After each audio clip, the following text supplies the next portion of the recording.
ಎಲ್ಲರೂ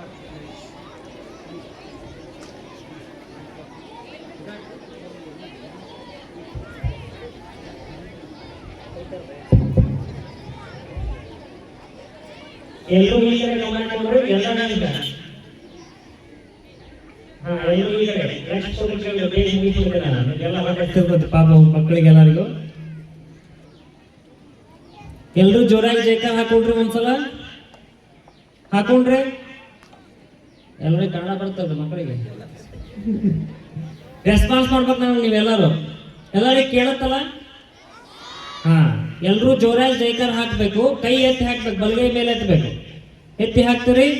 ಬೋಲೋ ಭಾರತ್ ಮಾತಾ ಕಿ, ಬೋಲೋ ಭಾರತ್ ಮಾತಾ ಕಿ, ಬೋಲೋ ಕರ್ನಾಟಕ ಮಾತಾ ಕಿ, ಒಂದೇ ಒಂದೇ. ಹಿಂಗೆ ಇರಬೇಕು, ಇನ್ಸ್ಪೈರ್ ಯಾವಾಗಲೂ ಕಡಿಮೆ ಆಗಬಾರ್ದು. ನಿಮ್ಗೆಲ್ಲರಿಗೂ ಚೆನ್ನಾಗಿ ಪ್ರಸಾದ ವ್ಯವಸ್ಥೆ ಮಾಡಿರ್ತಾರ, ಕಡಿಮೆ ಆಗಬಾರ್ದು, ಹಿಂಗೆ ಇರ್ಬೇಕು ಯಾವಾಗಲೂ. ಓಂ ಶ್ರೀ ಗುರು ಬಸವಲಿಂಗಾಯ ನಮಃ. ಹುಲ್ಲಾಗು ಬೆಟ್ಟದಡಿ ಮನೆಗೆ ಮಲ್ಲಿಗೆಯಾಗು, ಕಲ್ಲಾಗು ಕಷ್ಟಗಳ ವಿಧಿಯ ಮಳೆ ಸುರಿಗೆ, ಬೆಲ್ಲ ಸಕ್ಕರೆಯಾಗು ದೀನ ದುರ್ಬಲರಿಂಗೆ, ಎಲ್ಲರೊಳಗೊಂದಾಗು ಮಂಕುತಿಮ್ಮ. ಸದಾ ಸ್ಮರಣೀಯರಾಗಿರ್ತಕ್ಕಂಥ ಬಸವಾದಿ ಪ್ರಮಥರನ್ನ ಮನಮಂದಿರದಲ್ಲಿ ಸ್ಮರಣೆ ಮಾಡಿಕೊಂಡು ಈ ಒಂದು 79ನೇ ಸ್ವಾತಂತ್ರ್ಯ ದಿನಾಚರಣೆಯ ಮಹೋತ್ಸವದ ಕೇಂದ್ರ ಬಿಂದುವಾಗಿರ್ತಕ್ಕಂಥ ಆ ಭಾರತ ಮಾತೆಗೆ ಪಾದಕಮಲಗಳಲ್ಲಿ ಪ್ರಣಾಮಗಳನ್ನು ಸಲ್ಲಿಸ್ತಾ, ನಮ್ಮ ಶ್ರೀಮಠದ ಪೂಜ್ಯರಾಗಿರ್ತಕ್ಕಂಥ ಮಹಾತಪಸ್ವಿ ಶ್ರೀ ಗುರು ಒಪ್ಪತ್ತೇಶ್ವರ ಮಹಾಸ್ವಾಮಿಯನ್ನು ಮನಮಂದಿರದಲ್ಲಿ ಸ್ಮರಣೆ ಮಾಡಿಕೊಂಡು ಈ ಸ್ವಾತಂತ್ರ್ಯೋತ್ಸವ ತಂದುಕೊಡಲು ಪಣತೊಟ್ಟಿರತಕ್ಕಂಥ ಎಲ್ಲ ನಮ್ಮ ರಾಷ್ಟ್ರದ ಸರ್ವ ಸ್ವತಂತ್ರ ಹೋರಾಟಗಾರರಲ್ಲಿಯೂ ಸಹಿತ ಪ್ರಣಾಮಗಳನ್ನು ಸಲ್ಲಿಸ್ತಾ, ಇಂದಿನ ಈ ಒಂದು ಕಾರ್ಯಕ್ರಮಕ್ಕೆ ಈ ಒಂದು ವೇದಿಕೆ ಮೇಲೆ ನಮ್ಮೊಂದಿಗೆ ಆಗಮಿಸಿ ತಮ್ಮದೇ ಆಗಿರ್ತಕ್ಕಂಥ ಉಪದೇಶವನ್ನು ನಿಮ್ಮೆಲ್ಲರಿಗೂ ನೀಡಲು ಆಗಮಿಸಿರತಕ್ಕಂಥ ಪಂಡಿತರಾದ ಶ್ರೀ BMS ಮೃತ್ಯುಂಜಯ ನಿವೃತ್ತ ಶಿಕ್ಷಕರು ಮನೆಯಲ್ಲಿ ಅವರಲ್ಲಿಯೂ ಸಹಿತ ನಮ್ಮ ಆತ್ಮೀಯರು ಹಾಗೂ ಉತ್ತಮವಾಗಿರ್ತಕ್ಕಂಥ ವೈದ್ಯೆಯಾಗಿರ್ತಕ್ಕಂಥ ಶ್ರೀಮತಿ GM ಸುಹಾಸಿನಿ ಮೇಡಮ್ ಅವರಲ್ಲಿಯೂ ಹಾಗೂ ಅಧ್ಯಕ್ಷತೆಯನ್ನು ವಹಿಸಿಕೊಂಡಿರತಕ್ಕಂಥ ಶ್ರೀಮತಿ ಲಕ್ಷ್ಮೀಮುಖಿ ಗುರುಗಳು ಪ್ರಾರ್ಥನಾ ಆಂಗ್ಲ ಮಾಧ್ಯಮ ಶಾಲೆ ಮರಿಯಮ್ನಹಳ್ಳಿ ಇವರಲ್ಲಿಯೂ ಹಾಗೂ ಈ ಒಂದು ಸಂಸ್ಥೆಯನ್ನು ಕಟ್ಟಿ ಬೆಳೆಸ್ತಾ ಇರತಕ್ಕಂತಹ ಹಾಗೂ ನಮ್ಮನ್ನು ಈ ಒಂದು ಕಾರ್ಯಕ್ರಮಕ್ಕೆ ಆಹ್ವಾನಿಸಲು ಮತ್ತು ಆಹ್ವಾನ ಮಾಡಿರತಕ್ಕಂಥ ಆತ್ಮೀಯ ಗುರುಗಳಾಗಿರ್ತಕ್ಕಂಥ KA ಮಂಜುನಾಥ್ ಸರ್ ಅವರಲ್ಲಿ ಹಾಗೂ ಈ ಒಂದು ಶಾಲೆಯ ಸರ್ವ ಶಿಕ್ಷಕರಲ್ಲಿ, ಶಿಕ್ಷಕೇತರ ಸಿಬ್ಬಂದಿಯವರಲ್ಲಿ ಈ ಒಂದು ಕಾರ್ಯಕ್ರಮಕ್ಕೆ ಅತ್ಯಂತ ಶ್ರದ್ಧಾಭಕ್ತಿಯಿಂದ ಕುಳಿತುಕೊಂಡು ಭಾರತ ಮಾತೆಗೆ ಶ್ರದ್ಧೆಯನ್ನು ಸಲ್ಲಿಸಲು ಬಂದಿರತಕ್ಕಂಥ ಎಲ್ಲ ಈ ಒಂದು ಶಾಲೆಯ ಸರ್ವ ವಿದ್ಯಾರ್ಥಿನಿಯರಲ್ಲಿ ಹಾಗೂ ಅವರ ಪಾಲಕ ಪೋಷಕರಲ್ಲಿ ಹಾಗೂ ಇನ್ನಿತರ ಸರ್ವ ಸಿಬ್ಬಂದಿಯಲ್ಲಿ ನಮ್ಮ ಶರಣಾರ್ಥಿಗಳು. ನಿಮ್ಮೆಲ್ಲರಿಗೂ ಇವತ್ತು ನಿಮ್ಮನ್ನು ನೋಡಿದಾಗ ಏನು ಹೇಳಬೇಕನ್ನಿಸ್ತಾ ಇದೆ ನಿಮ್ಮನ್ನೆಲ್ಲ ನೋಡಿದಾಗ ಅಂತಂದರೆ, ಒಂದು ಕಡೆ ಮೊನ್ನೆ ನಾವು ಒಬ್ಬರೊಂದಿಗೆ ಚರ್ಚೆ ಮಾಡ್ತಾ ಇದ್ವಿ. ಚರ್ಚೆ ಮಾಡ್ತಾ ಇರತಕ್ಕಂಥ ಸಂದರ್ಭದೊಳಗಡೆ ನಮಗೇನು ಅನ್ನಿಸ್ತು ಅಂತ ಕೇಳಿದ್ರೆ, ನಾವು ನಮ್ಮ ದೇಶದೊಳಗಡೆ, ನಮ್ಮ ಭಾರತ ದೇಶದೊಳಗಡೆ ನಾವೆಲ್ಲರೂ ಯುಗಾದಿ ಹಬ್ಬ ಆಚರಣೆ ಮಾಡ್ತೀವಿ, ಸಂಕ್ರಾಂತಿ ಹಬ್ಬ ಆಚರಣೆ ಮಾಡ್ತೀವಿ, ಹೌದ್ರಿ. ಹಿಂಗೆ ಗೌರಿ ಹುಣ್ಣಿಮೆ, ಸೀಗಿ ಹುಣ್ಣಿಮೆ, ಈ ಥರ ಎಲ್ಲ ಥರ ಹಬ್ಬಗಳನ್ನ ಆಚರಣೆ ಮಾಡ್ತೀವಿ. ದೀಪಾವಳಿ ಆಗಿರ್ಬೋದು, ಬಣ್ಣದ ಹಬ್ಬ, ಈ ಥರ ಎಲ್ಲ ಹಬ್ಬ ಆಚರಣೆ ಮಾಡ್ತೀವಿ. ಅದೇ ರೀತಿಯಾಗಿ ನಮ್ಮ ಎಲ್ಲ ಮಕ್ಕಳಿಗೂ ಸಹಿತ ನಮ್ಮ ಮನೆಯಲ್ಲಿರ್ತಕ್ಕಂಥ ಎಲ್ಲ ತಂದೆ ತಾಯಂದಿರು ಕೂಡ್ಕೊಂಡು ಹೆಂಗೆ ಮಕ್ಕಳಿಗೆ ಹಬ್ಬ ಹರಿದಿನ ಆಚರಣೆ ಮಾಡಕ್ಕೆ ಕಲಿಸಿದಿರಲ್ಲ, ಅದೇ ರೀತಿಯಾಗಿ ನಮ್ಮ ದೇಶದ ಸ್ವಾತಂತ್ರ್ಯೋತ್ಸವ ಕಾರ್ಯಕ್ರಮವನ್ನು ಸಹಿತ ಹಬ್ಬದ ರೀತಿಯಲ್ಲಿ ಆಚರಣೆ ಮಾಡಬೇಕು ಅಂತಕ್ಕಂಥ ಚರ್ಚೆ ಮಾಡ್ತಾ ಇದ್ವಿ. ಅದಕ್ಕೆ ಉದಾಹರಣೆ ಸಮೇತವಾಗಿ ತೋರಿಸಿಕೊಟ್ಟಿರ್ತಕ್ಕಂಥವ್ರು ಈ ನಮ್ಮ ವಿನಾಯಕ ಹಾಗೂ ಪ್ರಾರ್ಥನಾ ಶಾಲೆಯ ಸರ್ವ ವಿದ್ಯಾರ್ಥಿಗಳು ಅಂತಕ್ಕಂಥದ್ದು ಹೇಳಕ್ಕೆ ಬಹಳಷ್ಟು ಖುಷಿ ಆಗ್ತಾ ಇದೆ. ಯಾಕೆ ಈ ಮಾತನ್ನು ಹೇಳಿದ್ವಿ ಅಂತ ಕೇಳಿದ್ರೆ, ನೀವೆಲ್ಲ ಪರೇಡ್ ಮಾಡ್ತಾ ಇರ್ತಕ್ಕಂಥ ಸಂದರ್ಭದಲ್ಲಿ ಒಬ್ಬೊಬ್ಬರ ಬಗ್ಗೆ ಒಂದೊಂದು ಚರಿತ್ರೆಯನ್ನು ಹೇಳೋದರ ಮೂಲಕ ಅವ್ರ ಹೆಸರಿನ ಮೇಲೆ ಮರಳಿ ಇತಿಹಾಸವನ್ನು ಮರುಕಳಿಸುವಂತೆ ಅವ್ರು ಪರಿಚಯ ಮಾಡಿಕೊಟ್ಟು ಅವ್ರ ಹೆಸರಿನ ಅನುಗುಣವಾಗಿ ಪರೇಡ್ ಮಾಡ್ತಾ ಹೋದ್ರಲ್ಲ, ಇದು ಏನು ಹೇಳಿಕೊಡ್ತದ ಅಂತ ಕೇಳಿದ್ರೆ, ಒಂದು ಕಡೆ ಚರಿತ್ರೆಯಲ್ಲಿ ಬರ್ತದ, ಇತಿಹಾಸವನ್ನು ಓದದೇ ಇರತಕ್ಕಂಥ ವ್ಯಕ್ತಿ ಇತಿಹಾಸವನ್ನು ಸೃಷ್ಟಿಸಲಾರ ಎಂಬಂತಹದ್ದನ್ನು ಹೇಳ್ತಾರೆ. ಹೌದಲ್ಲ? ಇತಿಹಾಸವನ್ನು ಯಾರು ತಿಳಿದುಕೊಳ್ಳೋದಿಲ್ಲ ಅವನಿಂದ ಇತಿಹಾಸ ನಿರ್ಮಾಣ ಮಾಡಲಿಕ್ಕೆ ಸಾಧ್ಯವಿಲ್ಲ ಅಂತಕ್ಕಂಥದ್ದನ್ನು ಹೇಳ್ತಾರೆ. ನಾವು ಪ್ರತಿ ವರ್ಷ ಈಗ 79 ವರ್ಷ ಆಯಿತು, ನಾವೆಲ್ಲ ಹೇಳ್ತೇವೆ ಸ್ವತಂತ್ರ ಯಾವಾಗ ಸಿಕ್ಕಿತು ಅಂತ ಪ್ರಶ್ನೆ ಮಾಡಿದಾಗ 1947 ಆಗಸ್ಟ್ 15 ಮಧ್ಯರಾತ್ರಿ ಸಿಕ್ತು ಅಂತಕ್ಕಂಥದ್ದು ನಾವು ಮಾತಾಡ್ತೇವೆ. ಸ್ವತಂತ್ರ ಸಿಕ್ಕಿಲ್ಲ, ಸ್ವತಂತ್ರ ನಾವು ಪಡ್ಕೊಂಡ್ವಿ. ಮೊದಲೇ ದೇಶದ ಸ್ವತಂತ್ರ ಇತ್ತು, ಅದನ್ನ ಇನ್ನೊಬ್ರು ಪರಕೀಯರು ತೆಗೆದುಕೊಂಡಿದ್ರು ಮತ್ತು ಮರಳಿ ಕಸ್ಕೊಂಡಿವಿ. ಅವರು ಸುಮ್ಮನೆ ಬಿಟ್ಟು ಹೋಗ್ತಕ್ಕಂಥ ವ್ಯಕ್ತಿಗಳಾಗಿದ್ದಿಲ್ಲ. ನಾವು ಅವರೊಂದಿಗೆ ನಮ್ಮ ದೇಶದ ಹಿರಿಯರಾಗಿರ್ತಕ್ಕಂಥ ಪಿತೃ ಸ್ವರೂಪಿಗಳಾಗಿರ್ತಕ್ಕಂಥ ನಮ್ಮ ದೇಶದ ಸರ್ವ ಹೋರಾಟಗಾರರು ತಮ್ಮ ರಕ್ತವನ್ನ ಬಲಿದಾನವನ್ನಾಗಿ ಈ ಭೂಮಿಗೆ ಕೊಟ್ಟಿರ್ತಕ್ಕಂಥ ಕಾರಣಕ್ಕಾಗಿ ಇಂದು ನಾವೆಲ್ಲರೂ ಖುಷಿಯಿಂದ ರಾಷ್ಟ್ರಧ್ವಜವನ್ನು ಏರಿಸಿ ಖುಷಿಯಿಂದ ನಕ್ಕೊಂತ ಕುಳಿತುಕೊಂಡಿದ್ದೀವಿ ನಾವೆಲ್ಲ ಇಲ್ಲಿ. ಇದರ ಹಿಂದಿರ್ತಕ್ಕಂಥ ಪರಿಶ್ರಮ ಸಾಮಾನ್ಯವಾಗಿರ್ತಕ್ಕಂಥದ್ದಲ್ಲ. ಯಾಕೆ ನಾವಿನ್ ಮನೆ ಚರ್ಚೆ ಮಾಡ್ತಾ ಇದ್ದೀವಿ ಅಂತ ಕೇಳಿದ್ರೆ, ಸ್ವತಂತ್ರೋತ್ಸವ ಅಂತಕ್ಕಂಥದ್ದನ್ನು ಯಾಕೆ ನಾವು ಇಷ್ಟು ಹುಮ್ಮಸ್ಸಿನಿಂದ ಹಬ್ಬದ ರೀತಿಯಲ್ಲಿ ಆಚರಣೆ ಮಾಡಬೇಕು ಅಂತ ವಿಚಾರ ಮಾಡಿ ನೋಡ್ಕೊಂಡಾಗ ಇದ್ರ ಹಿಂದೆ ಇರತಕ್ಕಂಥ ಸಾವಿರಾರು ಯೋಧರ ರಾಷ್ಟ್ರ ಪ್ರೇಮಿಗಳ ತ್ಯಾಗ, ಬಲಿದಾನ ಮತ್ತು ಅವ್ರದ್ದೇನು ಸಂಪೂರ್ಣವಾಗಿರ್ತಕ್ಕಂಥ ಬದುಕು ಇದು ಈ ರಾಷ್ಟ್ರ ಧ್ವಜದಲ್ಲಿ ಹಾರ್ತಾ ಇದೆ. ಅದನ್ನ ನಾವು ಅರ್ಥ ಮಾಡ್ಕೊಳ್ಬೇಕು. ಸುಮ್ಮನೆ ನಾವು ಒಂದು ಧ್ವಜ ಹಾರ್ಸಕತ್ತೀವಿ, ಸುಮ್ಮನೆ ಸೆಲ್ಫ್ ಹೊಡಿಬೇಕು, ಒಂದೇ ಮಾತ್ರ ಗೀತೆ ಹಾಡಬೇಕು, ರಾಷ್ಟ್ರಗೀತೆ ಹಾಡಬೇಕು, ಹೋಗ್ಬೇಕಂತಕ್ಕಂಥ ಪದ್ಧತಿ ಎಲ್ಲ ಇದು. ಇದ್ರ ಹಿಂದಿರತಕ್ಕಂಥ ಅರ್ಥ ಏನು ಅಂತ ಕೇಳಿದ್ರ, ಇವತ್ತಿದು ರಾಷ್ಟ್ರಧ್ವಜ ತಲೆ ಎತ್ತಿ ಹಾರ್ತಾ ಇದೆ ಅಂತ ಕೇಳಿದ್ರ, ತಲೆ ಎತ್ತಿ ಹಾರಬೇಕು ಅಂದ್ರೆ ಹಿಂದೆ ಮಾಡಿರ್ತಕ್ಕಂಥ ನಮ್ಮ ದೇಶದ ಪ್ರೇಮಿಗಳು ಮಾಡಿರ್ತಕ್ಕಂಥ ಬಲಿದಾನ, ತ್ಯಾಗದ ಸಂಕೇತ ಅಂತಕ್ಕಂಥದ್ದು ನಮಗೆ ಅರ್ಥ ಆಗ್ಬೇಕು ಅನ್ನೋ ಕಾರಣಕ್ಕಾಗಿ ಪ್ರತಿ ವರ್ಷ ಇದನ್ನ ನೆನಪಿಸ್ಕೊಂತ ಬರ್ತಾ ಇದ್ದೀವಿ. ಹಾಗಾಗಿ ನಮ್ಮ ಮಕ್ಕಳಿಗೆ ಏನು ಕಲಿಸ್ಬೇಕಾಗ್ಯದ ಅಂತ ಕೇಳಿದ್ರ, ಭಾರತ ದೇಶ ಅಂದ್ರೆ ಏನು, ಈ ದೇಶದ ಸ್ವಾತಂತ್ರ್ಯ ಅಂದ್ರೆ ಏನು, ಮತ್ತು ನಮ್ಮ ರಾಷ್ಟ್ರ ಪ್ರೇಮಿಗಳು ಯಾವ ರೀತಿ ರಾಷ್ಟ್ರಕ್ಕಾಗಿ ಹೋರಾಟ ಮಾಡಿದ್ರು ಅಂತಕ್ಕಂಥ ಒಬ್ಬೊಬ್ಬರ ಚರಿತ್ರೆಯನ್ನ ನಾವು ಇತಿಹಾಸ ಪಾಠವನ್ನು ಮಾಡ್ತಾ ಇರ್ತಕ್ಕಂಥ ಸಂದರ್ಭದಲ್ಲಿ, ಸಮಾಜ ಪಾಠವನ್ನು ಮಾಡ್ತಾ ಇರ್ತಕ್ಕಂಥ ಸಂದರ್ಭದಲ್ಲಿ ಇದನ್ನು ಮಸ್ಟ್ ಅಂಡ್ ಶುಡ್ ಕಂಪಲ್ಸರಿ ಕಲಿಸಲೇಬೇಕು. ಆದ್ರೆ ಎಷ್ಟರ ಮಟ್ಟಿಗೆ ಆಗೈತಿ ಈಗ ಅಂತ ಕೇಳಿದ್ರ, ಪಠ್ಯ ಪುಸ್ತಕದಾಗ ಎಷ್ಟು ಬಂದೈತಿ ಅಷ್ಟವನ್ನು ಹೇಳ್ಕೊಡ್ತಕ್ಕಂಥದ್ದಾಗೈತಿ. ಹಂಗಾಗಬಾರದು. ಪಠ್ಯೇತರ ಚಟುವಟಿಕೆ ಅಂತ ಏನು ಮಾಡ್ತೀರಲ್ಲ ನೀವು, ಹಾಗೆ ಪಠ್ಯೇತರ ಇತಿಹಾಸ ಅಂತಕ್ಕಂಥದ್ದನ್ನು ಮಕ್ಕಳಿಗೆ ನಾವು ನೆನಪಿಸ್ಕೊಡ್ಲೇಬೇಕಾಗಿರ್ತಕ್ಕಂಥ ಪರಿಸ್ಥಿತಿ. ಯಾಕಂತ ಕೇಳಿದ್ರ, ನಾವೆಲ್ಲ ಹೇಳ್ತೀವಿ ಮುಂದೆ ಪಿತೃಪಕ್ಷ ಅಂತ ಬರ್ತೈತಿ, ಪಿತೃಋಣ ಅಂತಕ್ಕಂಥ ತೀರಿಸ್ತೀರಿ, ಪಿತೃ ಋಣ, ದೇವರ ಋಣ ಮತ್ತು ತಾಯಿ ಋಣ, ಹಿಂಗತಿ ಋಣಗಳಂತ ಋಷಿ ಋಣ ಅಂತ ಈ ತರ ಋಷಿ ಋಣ ಅಂತ ಹಿಂಗತಿ ಋಣಗಳಂತ ಬರ್ತಾವ. ಆ ಋಣ ತೀರಿಸ್ತಕ್ಕಂಥದ್ದು ಏನ್ ಮಾಡ್ತೀವಿ ನಾವು, ಅವ್ರು ನೆನಪಿಸ್ಕೊಂಡು ಅವ್ರ ಇಷ್ಟವಾಗಿರ್ತಕ್ಕಂಥದ್ದು ಊಟವನ್ನು, ಅವ್ರ ಇಷ್ಟವಾಗಿರ್ತಕ್ಕಂಥ ಬಟ್ಟೆಯನ್ನು, ಅವ್ರು ಇಷ್ಟಪಟ್ಟಿರ್ತಕ್ಕಂಥ ವಸ್ತುಗಳನ್ನು ಅವ್ರ ಫೋಟೋ ಮುಂದಿಟ್ಟು ಪೂಜೆ ಮಾಡಿ ಅವ್ರ ಋಣ ತೀರಿಸಿದ್ವಿ ಅಂತಕ್ಕಂಥದ್ದನ್ನು ಮಾತನಾಡ್ತೀವಿ. ನೆನಪಿಟ್ಕೊಳ್ರಿ, ಇವತ್ತು ನಾವು ಕೇವಲ ನಮ್ಮ ತಂದೆ ತಾಯಿಗಳ, ನಮ್ಮ ಅಜ್ಜ ಮುತ್ತಜ್ಜನವರ ಋಣವನ್ನು ತೀರಿಸಿದ್ರೆ ಮಾತ್ರ ಸಾಲದು. ನಮ್ಮ ದೇಶದಲ್ಲಿರ್ತಕ್ಕಂಥ ನಾವೆಲ್ಲರೂ ಕೂಡ್ಕೊಂಡು ಇಷ್ಟು ಖುಷಿಯಿಂದ ಮೈ ಮರೆತುಕೊಂಡು ಖುಷಿಯಿಂದ ಕುಣಿದಾಡ್ತೀವಿ, ಜಿಗದಾಡ್ತೀವಿ, ಊಟ ಮಾಡ್ತೀವಿ, ಒಂದು ಕಡೆಯಿಂದ ಮತ್ತೊಂದು ಕಡೆ ಹೋಗ್ತೀವಿ ಅಂತ ಕೇಳಿದ್ರ, ನಮ್ಮ ರಾಷ್ಟ್ರವನ್ನ ಸ್ವತಂತ್ರಗೊಳಿಸಿರ್ತಕ್ಕಂಥ ರಾಷ್ಟ್ರ ಪ್ರೇಮಿಗಳ ಋಣವೂ ನಮ್ಮ ಮೇಲೆ ಅತ್ಯಂತವಾಗೈತಿ. ಅದನ್ನು ನಾವೆಲ್ಲರೂ ಅನುಕರಣೆ ಮಾಡಬೇಕು. ಅವ್ರ ಋಣವನ್ನು ತೀರಿಸಲೇಬೇಕಾಗಿರ್ತಕ್ಕಂಥದ್ದು ವಿಶೇಷ. ಮತ್ತು ಅವ್ರ ಋಣ ಹೆಂಗೆ ತೀರಿಸ್ಬೇಕಂತ ಕೇಳ್ತೀರೇನೋ, ಅವ್ರ ಋಣ ತೀರಿಸ್ಲಿಕ್ಕೆ ಏನ್ ಮಾಡ್ಬೇಕಂತ ಕೇಳ್ತೀರೇನೋ, ಸುಮ್ಮನೆ ಕೂತ್ಕೊಂಡು ಭಾಷಣ ಮಾಡಿ ಋಣ ತೀರೋದಿಲ್ಲ. ನಾವು ಸಹಿತ ಅವರ ರೀತಿಯಲ್ಲಿ ದೇಶಕ್ಕಾಗಿ ಏನಾದರೂ ಒಂದು ಮಾರ್ಗದಲ್ಲಿ ಸೇವೆಯನ್ನು ಸಲ್ಲಿಸ್ಬೇಕು. ಅವ್ರು ಯಾವ ರೀತಿ ದೇಶಕ್ಕಾಗಿ ದುಡಿದ್ರು, ಅವ್ರು ಯಾವ ರೀತಿ ದೇಶಕ್ಕಾಗಿ ತಮ್ಮನ್ನು ತಾವು ಅರ್ಪಣೆ ಮಾಡಿಕೊಂಡ್ರು, ಆ ರೀತಿ ಒಳಗಡೆ ನಾವು ಈ ದೇಶಕ್ಕಾಗಿ ನಮ್ಮನ್ನು ನಾವು ತ್ಯಾಗ ಮಾಡ್ಕೊಂಡಾಗ ಮಾತ್ರ ಅದು ಸಾಧ್ಯವಾಗ್ತದ. ಒಂದು ಮಾತು ಅರ್ಥ ಮಾಡ್ಕೊಳ್ಬೇಕು, ಈ ನಮ್ಮ ದೇಶ ಒಬ್ಬ ರಾಜಕೀಯ ವ್ಯಕ್ತಿ ಇಲ್ಲಂದ್ರೂ ಉತ್ತಮವಾಗಿ ನಡೀತದ. ನಮ್ಮ ದೇಶ ಒಬ್ಬ ರಾಜಕೀಯ ಪ್ರಜೆ ಇಲ್ಲಾಂದ್ರೂ ಉತ್ತಮವಾಗಿ ನಡೀತದ. ಈ ದೇಶದೊಳಗಡೆ ಶಿಕ್ಷಕ ಇಲ್ಲಾಂದ್ರೂ ಸಹಿತ ಒಂದಿಷ್ಟು ದಿನ ಉತ್ತಮವಾಗಿ ನಡೀತದ. ಈ ದೇಶದೊಳಗಡೆ ವೈದ್ಯರಿಲ್ಲಪ್ಪ ಅಂದ್ರೂ ಉತ್ತಮವಾಗಿ ನಡೀತದ. ಈ ದೇಶದೊಳಗಡೆ ಸನ್ಯಾಸಿ ಇಲ್ಲಾಂದ್ರೂ ಉತ್ತಮವಾಗಿ ನಡೀತದ. ಆದ್ರೆ ಒಂದು ಮಾತು ನೆನಪಿಟ್ಕೊಳ್ರಿ, ಈ ನಮ್ಮ ಭಾರತ ದೇಶ ಸೈನಿಕ ಮತ್ತು ರೈತ ಇಲ್ಲಪ್ಪ ಅಂದ್ರೆ ಒಂದು ಕ್ಷಣವೂ ಸಹಿತ ನಿಲ್ಲಲಿಕ್ಕೆ ಸಾಧ್ಯ ಇಲ್ಲ. ಅರ್ಥ ಮಾಡ್ಕೊಳ್ಬೇಕು. ಯಾಕೆ ಈ ಮಾತನ್ನು ಹೇಳ್ಸು ಅತಿಶಯೋಕ್ತಿ ಮಾತನ್ನು ಹೇಳ್ತಾ ಇಲ್ಲ. ಸೈನಿಕ ಅಂತಕ್ಕಂಥದ್ದು ಏನು ಮಾಡ್ತಾ ಇದ್ದಾನೆ, ನಮ್ಮ ದೇಶದಲ್ಲಿ ಇರ್ತಕ್ಕಂಥ ನನ್ನ ಬಂಧು ಬಾಂಧವರು, ಎಲ್ಲೇ ಇರ್ತಕ್ಕಂಥ ರಾಷ್ಟ್ರದ ಪ್ರಜೆ, ಯಾವುದೋ ರಾಜ್ಯದಾಗಿರ್ತಕ್ಕಂಥ ಒಬ್ಬ ವೀರ ಯೋಧ, ನನ್ನ ದೇಶ, ನನ್ನ ಜನ, ನನ್ನ ಮಾನ ಪ್ರಾಣಘನ ಎಂಬಂತ ಉಕ್ತಿಯನ್ನು ನೆನಪಿಟ್ಟುಕೊಂಡು ವೈದ್ಯನ ಬರ್ತಕ್ಕಂಥ ಗುಂಡನ್ನು ಎದುರಿಸಿ ನನ್ನ ದೇಶದಲ್ಲಿರ್ತಕ್ಕಂಥ ಎಲ್ಲರನ್ನೂ ರಕ್ಷಣೆ ಮಾಡಬೇಕೆಂಬಂತ ಅವನು ಪಣ ತೊಟ್ಟು ಬಂದೂಕುದಾರಿಯಾಗಿ ತನ್ನ ಜೀವವನ್ನು ಲೆಕ್ಕಿಸದೆ ನಿಂತಾನಲ್ಲ, ಆ ಮಾಡ್ತಕ್ಕಂಥ ತ್ಯಾಗಕ್ಕಾಗಿ ನಾವಿಲ್ಲಿ ಖುಷಿಯಿಂದ ಬದುಕ್ತಾ ಇದ್ದೀವಿ. ಇನ್ನೂ ಒಂದು ಯಾರಪ್ಪ ಅಂದ್ರೆ ರೈತ ಅಂತಕ್ಕಂಥದ್ದನ್ನು ಹೇಳಿದೆ ನಾನು. ಇಡೀ ದೇಶಕ್ಕೆ ಅನ್ನ ಕೊಡ್ತಾ ಇರ್ತಕ್ಕಂಥವ ರೈತ. ಹೌದ್ರಿ, ನಾವು ದೇಶದೊಳಗಡೆ ಹೇಳಿದ್ದೆ ನಾನು, ಇವ್ರು ಯಾರು ಇಲ್ಲಪ್ಪ ಅಂದ್ರೆ ಬದುಕ್ಬೋದು. ಒಂದು ಸಲ ದೇಶದಾಗಿರ್ತಕ್ಕಂಥ ಪ್ರತಿಯೊಬ್ಬ ರೈತನು ನಾನು ಒಂದು ವರ್ಷ ಹೊಲಕ್ಕೆ ಹೋಗೋದಿಲ್ರಿ ಅಂದ್ ಎಲ್ಲಿಗೆ ಬಂದ ನಮ್ಮ ಪರಿಸ್ಥಿತಿ. ಒಂದು ವರ್ಷ ನಾನು ಹೊಲಕ್ಕೆ ಹೋಗೋದಿಲ್ಲಪ್ಪ ಅಂತ ಎಲ್ಲಿಗೆ ಬರ್ತದೆ ನಮ್ಮ ಬದುಕು, ಹೌದಲ್ಲ? ಈಗ ನೋಡ್ರಿ, ಈ ವರ್ಷ ಆ ಕಡೆ ಗದಗ, ಬಾಗಲಕೋಟೆ, ಬಿಜಾಪುರ ಸೈಡ್ ಅತಿ ಮಳೆಯಾಗಿ ಹೆಸರು ಅಂತಕ್ಕಂಥದ್ದು ಸರಿಯಾಗಿ ಬರಲಿಲ್ಲ. ಅದಕ್ಕೆಲ್ಲ ರೋಗ ಬಂದು ಹೆಸರು ಕೆಟ್ಟಬಿಟ್ಟದ್ದು.